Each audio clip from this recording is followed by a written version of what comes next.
En este vídeo os voy a mostrar una función de los temporizadores del iPhone que puede venirle muy bien a la gente que se pone, por ejemplo, pues una serie a dormir o que se pone un podcast o alguna cosa de ese estilo.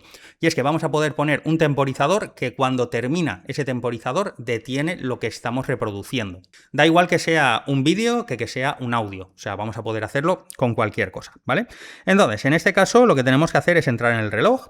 Vamos a los temporizadores y aquí podemos elegir el tiempo que nosotros queramos. Por ejemplo, imaginar que lo que queréis hacer es poner un temporizador pues, de 20 minutos, de media hora, lo que sea, ¿vale? Hasta que te duermes. Entonces, por ejemplo, ponemos 30 minutos, ¿vale? Vamos a poner aquí el 0. Entonces, ahora lo importante es esto que pone aquí, que pone al finalizar, ¿vale? Normalmente cuando termina el temporizador hace una alarma, simplemente pues suena una alarma y ya está. Pero si pulsamos aquí nos da un montón de opciones, ¿vale? Tiramos para abajo y tenemos detener reproducción. Entonces, cuando activamos detener reproducción, ahora le damos aquí a guardar y ahora si le damos a iniciar, cuando termine la cuenta atrás, detendrá lo que está reproduciendo. Ya sea música, por ejemplo, un podcast, un vídeo de YouTube o lo que sea, ¿vale?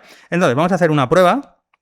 Vamos a poner un temporizador de 30 segundos y voy a reproducir música para ver cómo la pausa, ¿vale? Entonces, tenemos ahí 30 segundos, le damos iniciar y ahora tenemos ahí el temporizador. Entonces, vamos a ir a la aplicación de música. Voy a reproducir una canción, le voy a quitar el volumen para que no salte copyright ni nada de ese estilo.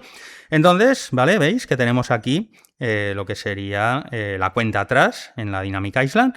Entonces, nada, simplemente tenemos que esperar a que termine y ya está. Esto ya os digo que puede venir súper bien para la gente que se acuesta y se pone a reproducir alguna cosa, ¿vale? Entonces, veis que ahora cuando llega al final, ¡pum!, se detiene y ya está. De hecho, como podéis ver, incluso el teléfono se queda bloqueado y después de unos segundos se apaga, lo que nos ayuda también a ahorrar batería, no está ahí la pantalla encendida todo el rato y ya está. Entonces, la verdad que me parece una función bastante interesante, ya os digo, sobre todo, pues eso, para la gente que se pone cualquier cosa para dormir, ya sea música, un podcast, una serie o cualquier cosa de ese estilo, le pones un temporizador, pues del tiempo que tú quieras, ¿no? Lo que consideres que te vas a dormir, si te duermes en media hora, en una hora o lo que sea, y de esa forma el teléfono, cuando llega ese temporizador, detiene lo que está reproduciendo y se va a apagar y ya está.